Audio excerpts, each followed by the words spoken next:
for Gary Coulton there. Hey, how are you, Gary?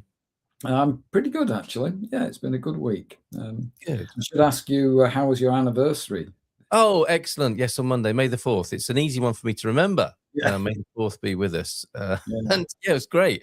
I discovered a new beach, had a lovely time, beautiful, kind weather. And yes, we went as a whole family actually to a new beach that we found another fantastic day. It looked fantastic on the video you sent me. Yes, I sent you a little video, didn't I, of our secret beach? Wonderful. Yeah, not jealous at all. Well, I'll take you there next time you come and see me. So how are you today and what's going on? What's happening with the Positive Echo podcast today? We've got a great guest. We have got an amazing guest, Jane Barratt.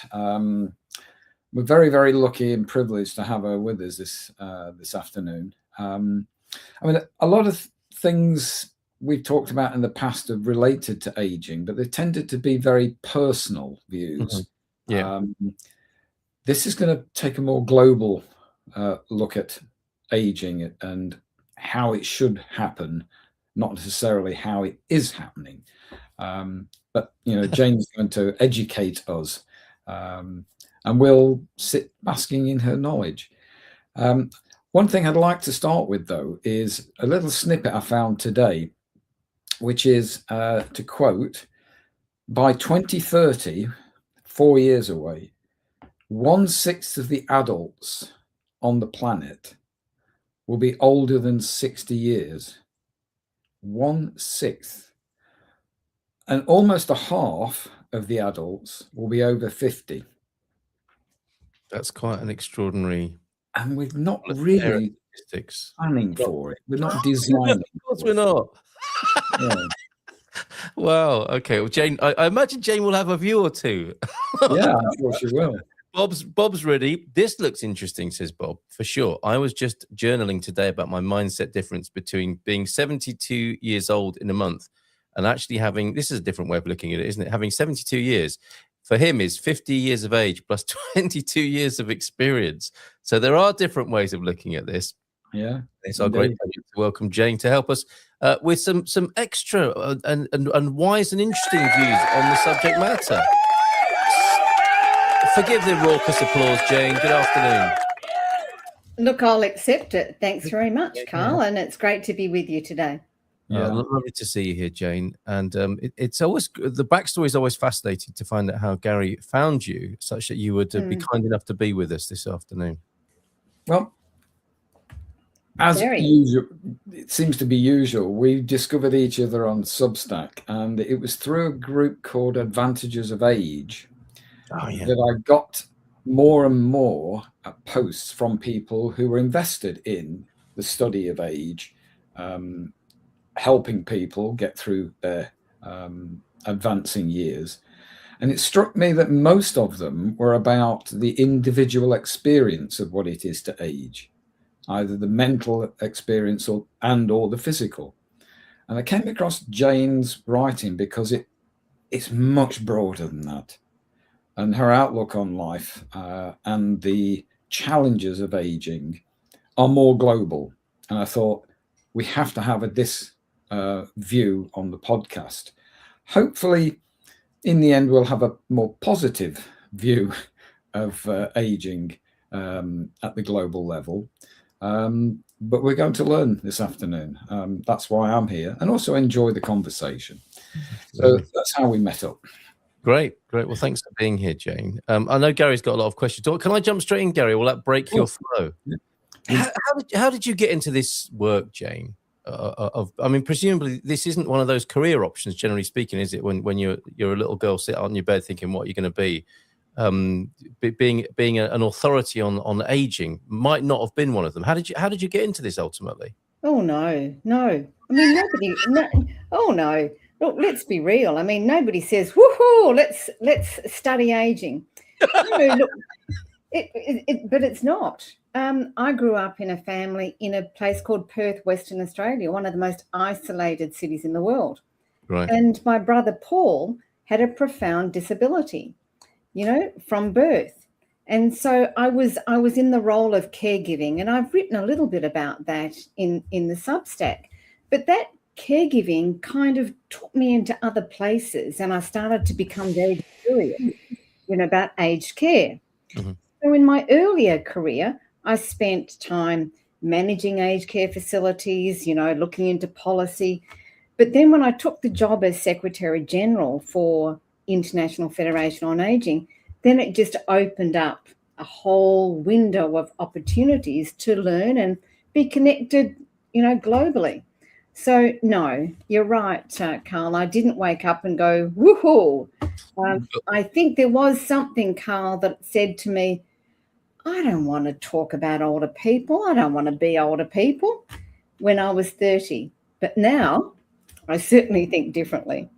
And the road has risen to meet your feet in a way, hasn't it? This whole, as we were growing up, we were terrified about overpopulation, and now there's a very different picture, isn't there, of population shrinkage? I don't think that's the right term, is it? But also the shifting demographic of how many more aging and older people there are in our world, which we're obviously going to be talking about today.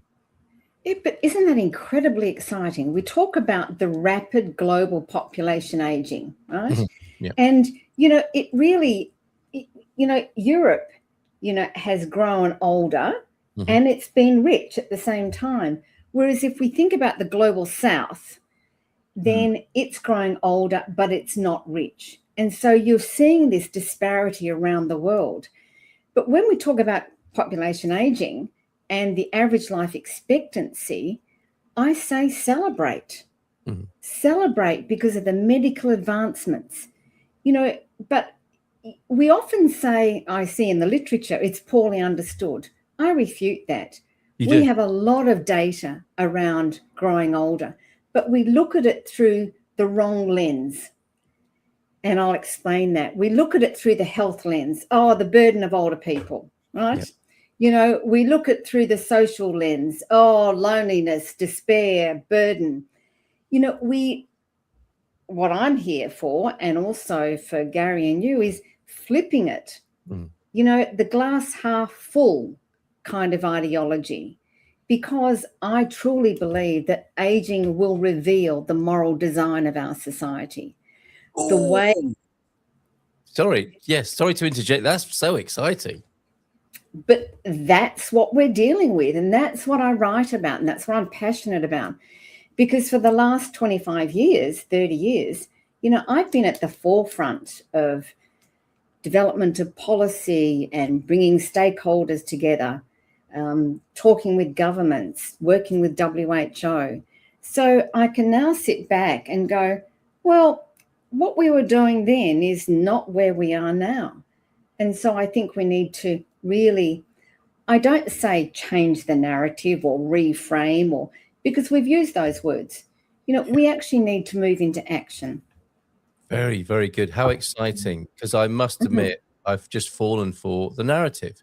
I've been hypnotized, as most people have been. I've been hypnotized and brainwashed as having this as a problem, the world's growing, aging population, and it's a problem to be solved. And there aren't many other lenses through which to view that on offer, are there? It's just constantly paraded out as a problem, as something we either are talking about as a problem or not talking about at all. So it's brilliant to have you here today to talk about that. Sorry, Gary, that was a massive introduction. This is how we roll,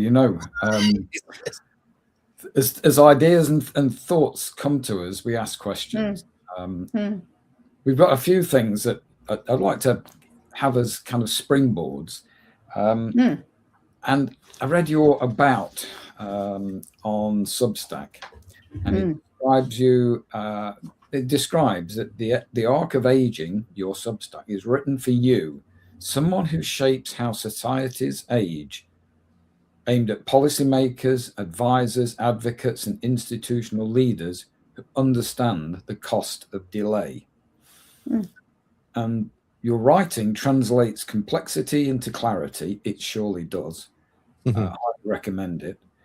Making the invisible visible, naming what is uncomfortable, and acting on what matters. So there's a few things to unpack there. It's surely a complex issue, but does it have to be? No, it doesn't have to be. But Gary, none of us like to sit in discomfort. No. None of us like to name what's actually happening in front of us. And, I'll give you just one story. My Substack today, and it's about menopause. And it's not about menopause, the symptoms. It's about the fact that we do not have international classification codes, diagnostic codes for menopause symptoms. Now, why should that matter? Well, over half the population, more than half the population are women. We all experience it. But if a woman goes to the doctor today and talks about the symptoms that are actually going to make her leave work early. So we're seeing that women are leaving work early in their career because of the symptoms and because they haven't been recognised and managed. Now, that is a design fault. If we had the ICD codes, then they would be healthcare professionals would be educated, women would be managed and treated, the symptoms, and they would remain in the workforce. So it's an economic driver. The same could be said around people who decide to leave the paid job when they're 60 or 65. And note that I didn't use the word retire because there's no such thing as retire. But this is a person that's got decades of experience, mentorship programs. So, I think we have to sit with this discomfort of how the structural systems prevent a person in their later life being who they want to be. And so that's really what I'm talking about, this discomfort and naming, what we need to do. To me, as it's what you've described as an example of what I would call searching for the positive opposites of things. So you've got the blame associated with women who happen to have inevitable menopause, but they get blamed for the symptoms they experience because medicine is mostly aimed at treating men. It comes so far down the pecking order. And the consequence, as you say, is really a constraint on the economy. That's one positive opposite, is to turn it on its head. Very much so. But also we need to also shift and think we've got an increase in elder suicide in men. Yes. Right? Right. And so we've got to look at aging through a gender perspective, a gender lens, as well as a cultural lens. Yeah. So your first question was, does it need to be so complicated? No, it doesn't. No. But we have to really understand what we're looking at and responding to. One thing you've touched on there implicitly is, this observation of increased suicide in older men. I'll only ever speak for my own. For me, as a member of the male gender, put it that way, I'm very careful about who I generalize. But I know that if I no longer had a purpose, something I could do for other people, I'd probably go downhill pretty quickly. And we've had this conversation before, Carl, about, it seems to me that nature imbued us all with the capacity to be wise. But society kind of programs that belief out of us. And as we get older, we have the combination of that innate capacity and experience. Using that, as you mentioned earlier, mentoring, that gives men a purpose.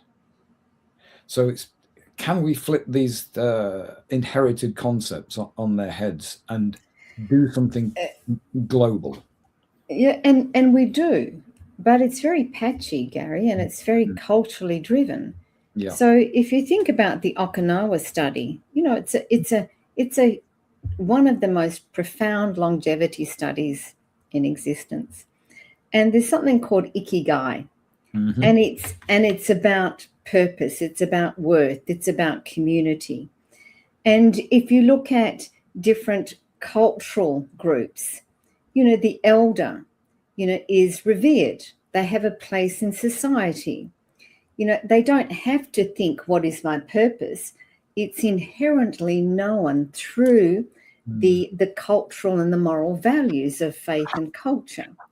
But in some parts of the world, in I can say North America, that purpose seems to have to come from within, and it's not necessarily a self-responsibility, because healthy aging is about the interaction between the person and their environment. So what we talk about is creating an environment that enables a person to do what they have reason to value. Correct. Yeah, I like that. Right? And that's really, it's this interaction. And so environment plays a vital role. This podcast is an environment that is enabling.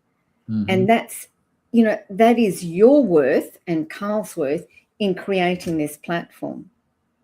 Yeah, we hope so. We absolutely hope so. And it resonates with what I think you've described yourself as, in a way, as the champion of the awkward conversation, to keep that context there, to face these things rather than write them off in sound bites or just, our usual way. So, because you're a big picture sort of top level person with this, aren't you, Jane? Speaking globally, talking to people globally. Presumably part of this is finding the best practice like Okinawa and then sharing that with people who have a need around the world. So what are some of the examples where this is happening? Because it's so dear to us, isn't it, Gary? The idea that there is wisdom in aging potentially, and it is a gift if it's known and directed. But that's become such an overshadowed and occult matter at the moment, isn't it? And also, I think, older people may have some responsibility in that because they've bought the idea, haven't they, that they are not worth very much or are disappearing into oblivion, rather than saying, hold on a minute, we've got a lot to give here and you need to hear it. That's been part of it as well. So is that what you do? Do you bring together best practice and endeavor to share that wherever you go? It's a great question. And what I can say is that I go from global to local and local to global. Right. So we have a lot of data, but data does not change policy, right? I mean, people sort of have this myth that, if we have all the evidence, well, then we've got it. That's not the case. So I actually really pull on stories about you and me, about, my family, the people that I've met. And a good story about half glass full is Olive Bryanton. Olive Bryanton did her PhD when she was 86. She lives in a small place in Prince Edward Island. Olive Bryant, in her PhD, she interviewed older women around her kitchen table. Now, from that place, Olive made remarks at the WHO, talking about her work within the context of big picture. So, my position is, without the stories, without the reality of being human, policy is not going to be effective. And policy can be written, but we're a long way short of implementation of policy, and it impacting, people. So I kind of sit on both ends of the spectrum. Well, that's fantastic. I love that dynamic. And you've got your work cut out, obviously, in that quest. We all have. You're doing it today. Gary does it with his Substack. And, I like the idea of, stepping out of personal into the environment and what that means. And, Gary, you put on Substack or LinkedIn today about ageism, and that's a big ticket item when we talk about the world. And how are we going to manage that? Because we haven't been very good with racism and sexism, to be honest. We haven't kind of, it hasn't been a slam dunk. And I think we've got to look at ageism in a very different way now. That makes sense. Yeah, that makes a lot of sense. To what degree do you feel that the isms, ageism, come from a fear of one group, usually in a position of power, the fear of other? So with older people, younger people fear getting old. So as I've got older, I'll be 70 in October, I feel like I'm a different species. And I'm looked at. I'm either looked at differently or I'm just not looked at. You know, what a lovely kind of picture. We talk about invisibility, don't we? Yeah. But the study by WHO on ageism actually indicated that younger people feel as they're more discriminated on the basis of age than older people, right? Yeah. So it's a generational. But there's three kinds of ageism, and it speaks to your question. There's self-identifying, right? There's interpersonal, and there's institutional, right? So if we break that all down very quickly, we are all self-deprecating and self-identifying at times. It's whether ageism impacts our ability to fully function in the world that's critical. So if I escalate to the institutional, this is where I sit with the most discomfort. And I'm going to be a little bit disruptive here and say, in my lifetime, structural ageism will not be eliminated. No, and I'll tell you why. Right. Because, our systems, we have, pensions here, health promotion here, and they don't talk to one another, right? So a person actually gets stuck in one system, and if they move to the next one, they're not known. So we're seen as episodes of care rather than whole people. Wow. And because of that, it will always be like it is. So we have to think very differently, because the design actually prohibits, older people being seen as a person with a history of many years, but also contributions to be made at every moment in that time. So, that's how I'm seeing ageism now. So the other isms are just sitting alongside it, Gary. It becomes self-defining and self-defeating, doesn't it, when seen in that sort of ideological way?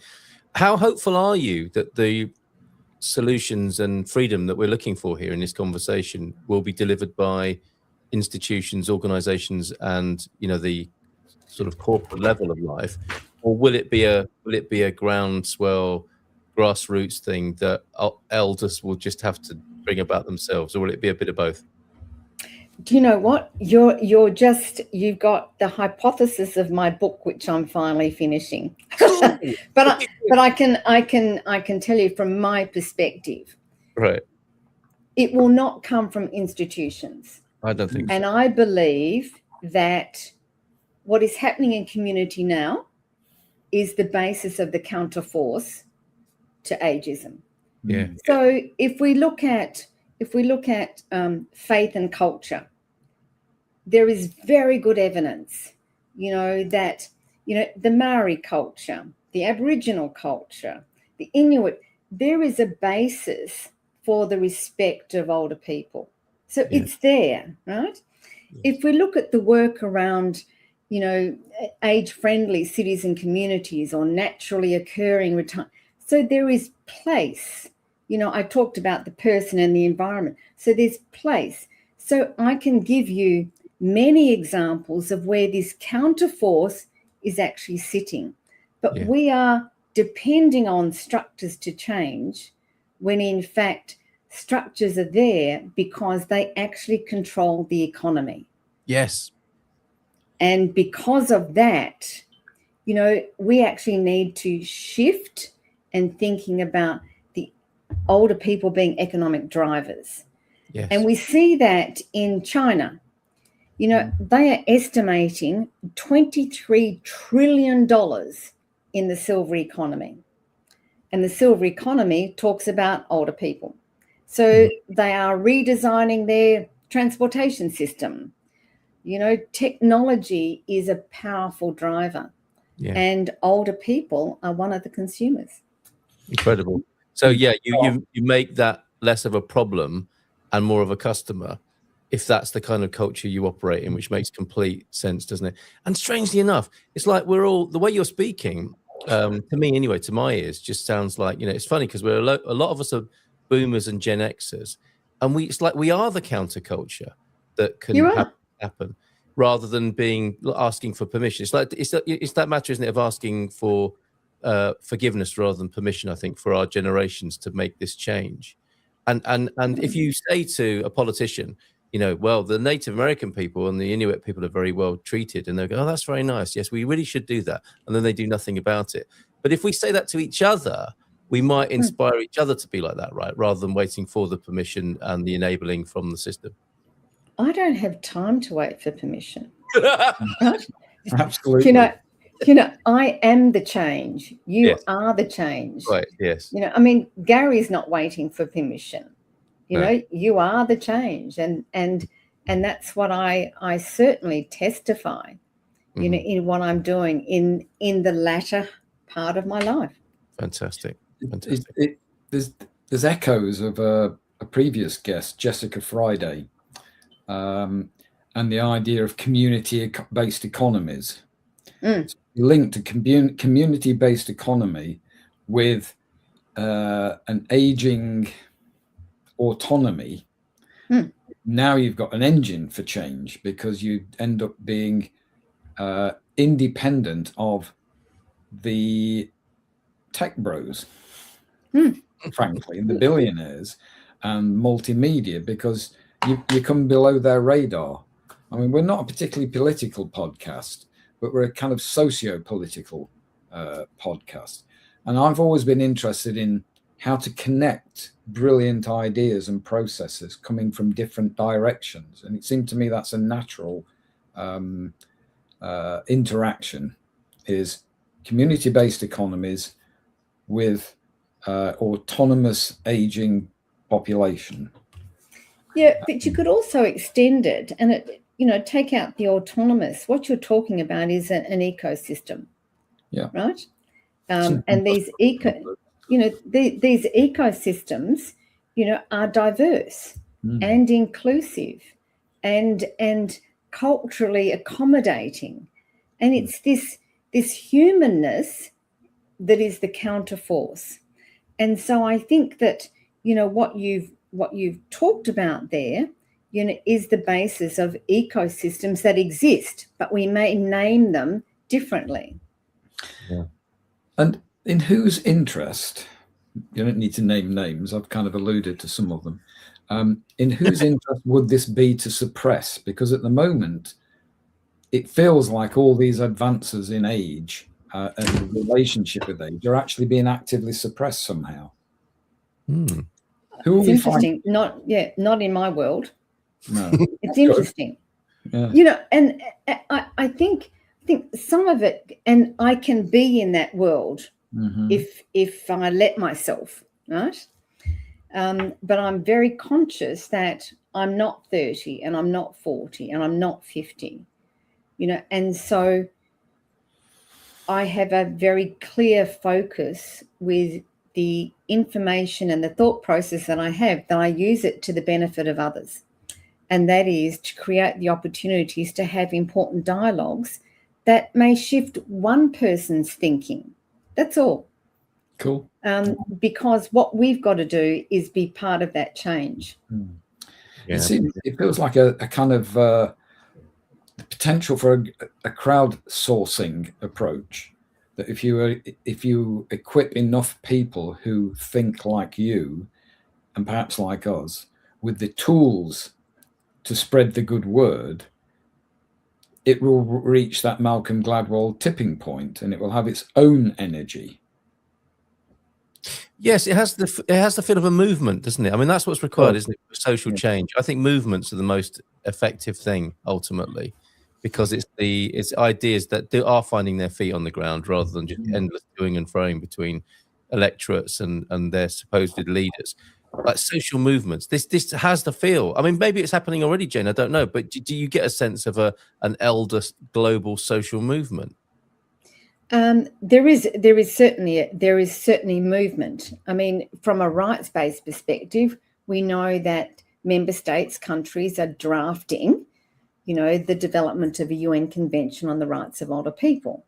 Now, that's at a political level. My thought, though, is that we are change agents, and what we don't do well is come together, in ways that connect our expertise, and so that is the community, and that is the social change. Yeah. So how do we strengthen that? Yes. And I think that's what we need to be thinking about. I'm way past awareness campaigns around ageism, etc. Awareness doesn't change. Right. Awareness may change, but the action for change doesn't happen. Well so, said. at the center of this, it's self-identifying ageism. I'm X age, so perhaps I shouldn't be doing that. So I think there's something there. But also, I live in the entitled boat. I have a house. I have loved ones. I have, money. I have, so, and I'm very conscious of that. Someone next door, may not be able to pay their electricity, their water, etc. So we need to come to grips with the uncomfortable knowledge that there are people in this cohort in the latter half of life that actually community may be the only thing that keeps them above water. Yeah. So we have a primary responsibility in that. Yeah, amazing. This is on that matter of internalized ageism. Bob's here. Gary, I asked myself if I'm bringing that perspective to myself, that I'm now old and invisible, or if that is the view actually towards me. It's not my view of you, Bob, and I'm sure it's not of many other people. But it's an understandable thing that happens for sure. I don't mean to be unkind or not understanding what Bob's saying there, but he makes a very interesting distinction, I think. Gary. We had a guest, Michelle Minikin, I think it was her first guest actually, and she has a book called Good Girl Deprogramming, and it's about the idea that girls and women are programmed to behave in certain ways by society, mostly the patriarchal society that's been there for 2,000 plus years. And she said, if you're programmed and you recognize how you're programmed, you should be able to deprogram yourself. It's the same for neurodivergent people. I identified at 65. When I look back, I was programmed to believe there was something not quite right, when absolutely that's not the case. And I think we're gradually programmed throughout life, through our families, the media, films, to visualize older people as certain things that become of less and less value.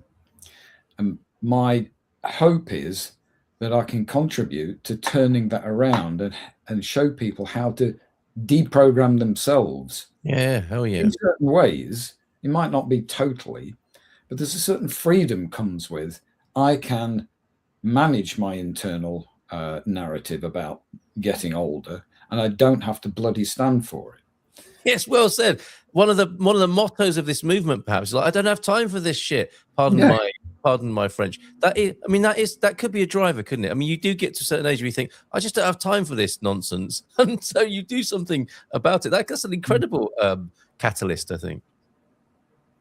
And my question would be, if that's a shared feeling, how do we coalesce that into a local group feeling, or helping your neighbor to feel differently, etc., and really ignore what happens almost at the political level, because that's not going to help us. Look, Gary, what I've seen and what I know of you, that's what you're doing now. Mm. You know, and this podcast, you know, grows and extends the opportunity to be who you are and to fight your own demons about self-identifying ageism.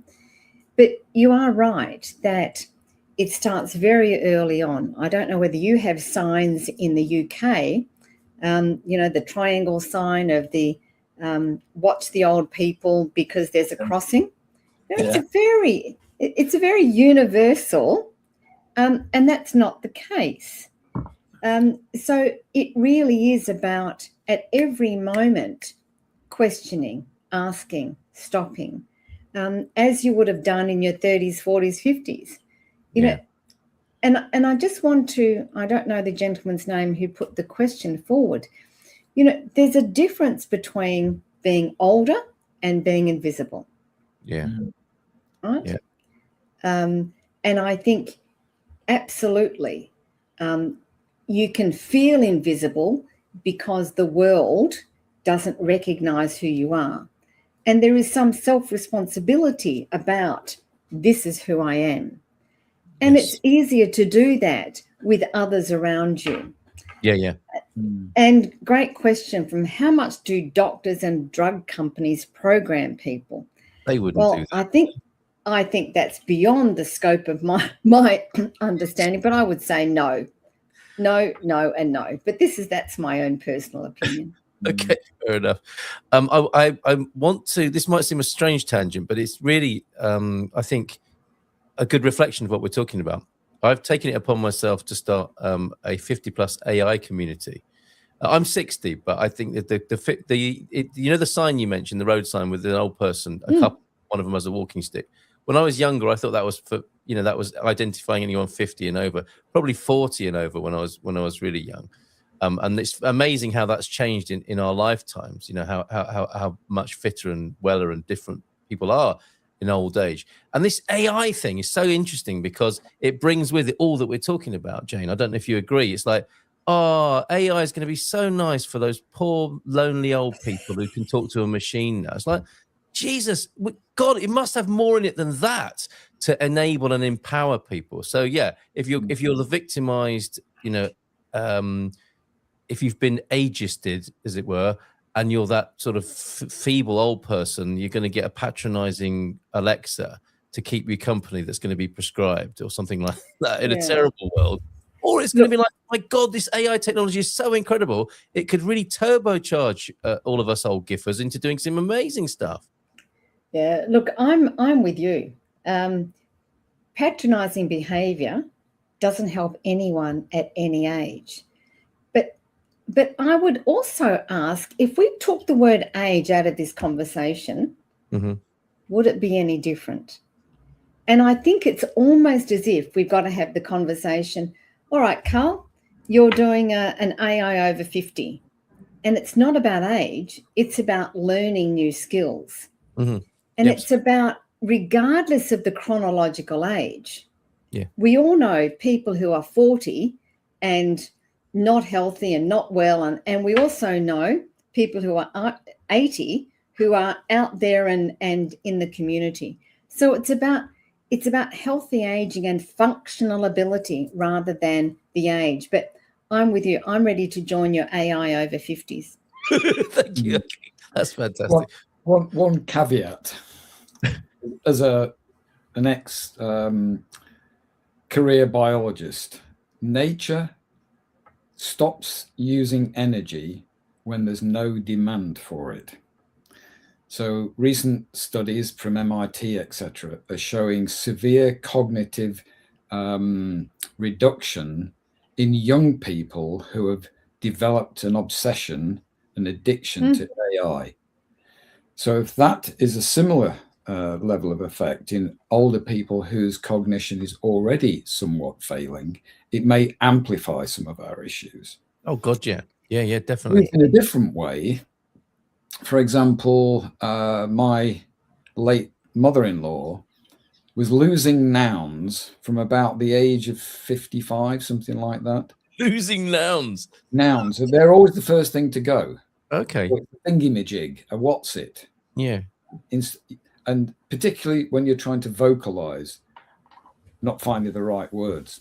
Mhm. AI might be useful for helping people in real time find the word they want. Yes. Because of the context of the sentence. There's all sorts of good things, but just to rely on it completely. It depends what we put value on, doesn't it? Because people would say that about a car. You know, it made people unfit because they kept using their cars. I mean, all of these things. Well, it's true, but all of these things are tools that we can, you know, we need some sort of discernment when we're using them, and there's incredible potential available, and yes, and some terrible pitfalls at the same time. I think, Jane, what I would love to hear is more of the sort of case study and the call to action. I mean, that's what we're coming to, isn't it? Is about how this is a ground up. We need to be doing this for ourselves. Fine if the governments are going to help and the big global institutions are going to help. That's all good, but it's going to be coming from ourselves, self-starting. What's your advice, push, call to action from that point of view? Yeah, look, Carl, fundamentally, we have to look at our own individual. Yeah. And I think to maintain our health and well-being, you know, we've got to be very diligent about, you know, health tests, prevention, promotion, all of those things, right? Because that's within ourselves. Mm-hmm. I think we also know from studies that, you know, the social network that you create also gives you not only added value, but that's very important for your cognition and also your socialization and being positively aging. I think the bigger questions are really about how we engage in community, and community being the counterforce. And this, Gary, this podcast is one of your contributions to not only you, but the community. And as Carl has introduced, the AI over 50.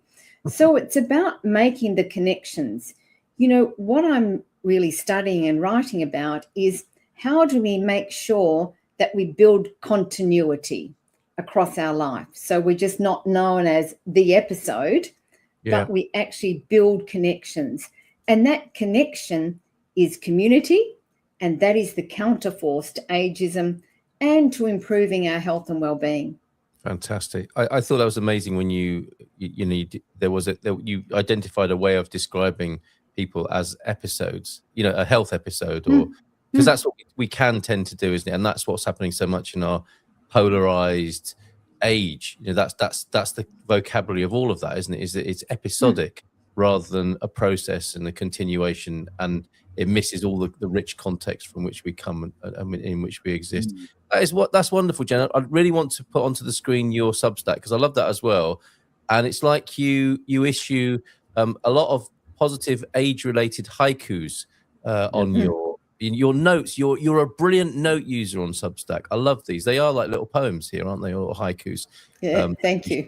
Thoughts. I think they're wonderful. And of course, as you mentioned, your visible, uncounted post as of today, 4 hours ago, about menopause, and that is Arc of Aging, Jane Barratt's Substack over there. And I thank you for being here today. We do have an extra item, don't we, Gary, that we like to finish with. But is there anything else you want to ask Jane? I don't want to conclude prematurely, or Jane deprive you of saying anything else you wanted to say.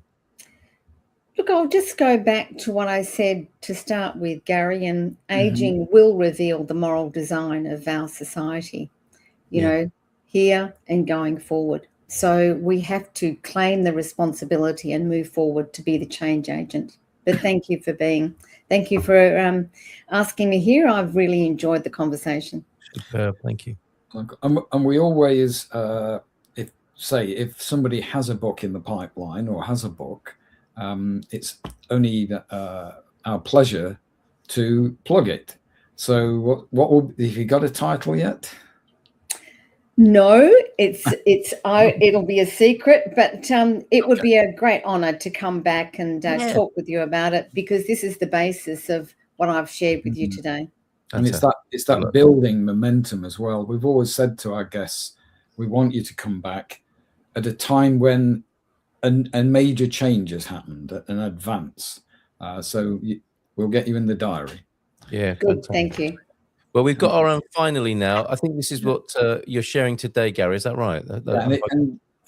Jane gave it a quick plug beforehand. It's on BBC Futures. I'm just going to make it full screen so I can see it. It's this idea of aging and ageism and positive attitudes to it. And it's a piece that isn't simply about gung-ho, affirmations into the mirror, that kind of thing. It's what is it that a really positive attitude can help with. And sometimes it's recognizing when you're not having a positive attitude and what stops you. So if I remember correctly, there's a piece in it about stereotype threat. Yeah. It's the programming thing. So the classic experiment in stereotype threat was looking at black college entrants versus white and their end qualification, what grade they got. You may not be surprised that at this particular college, it was the black boys that ended up with a systemically lower result. Unless they had a seminar on day one from a black graduate who had done well and told them they could do well despite the brickbats that they would receive during those 3 years socially. Mm-hmm. The following year, that group actually became more successful than their white colleagues. And what it told the researchers was that these black boys had entered college already programmed to believe they weren't worthy, even though they came in with the same high school qualifications. So with aging, it's this thing as we are programmed to feel old. And yes, we have creaky joints, and yes, stuff gets in our way and we lose friends and so on. But generally speaking, life is good. Yes. It's ridiculous that life exists in any case. All life is ridiculous. So if we have a certain sense of humor about our existence, we can look forward more positively to the days that we age. And that's pretty much what it's about. Fantastic. I feel the need to go. Thank you, Gary, for that. And the link for it is on the screen now. I want to finish with the last word from Jane. If I may read, Jane, from your Substack. I'm interested in honest aging. This sums up what our conversation, I think, today. The kind that admits fear, the kind that still makes room for wonder. A direct quote from Jane's Substack. Here's to much wonder and this conversation. Thanks, Jane. Thanks, Gary. Thank you for watching as well. And we hope to speak to Jane again soon when the book is published. Cheers, Jane. Thanks, Gary. Bye for now. Thanks.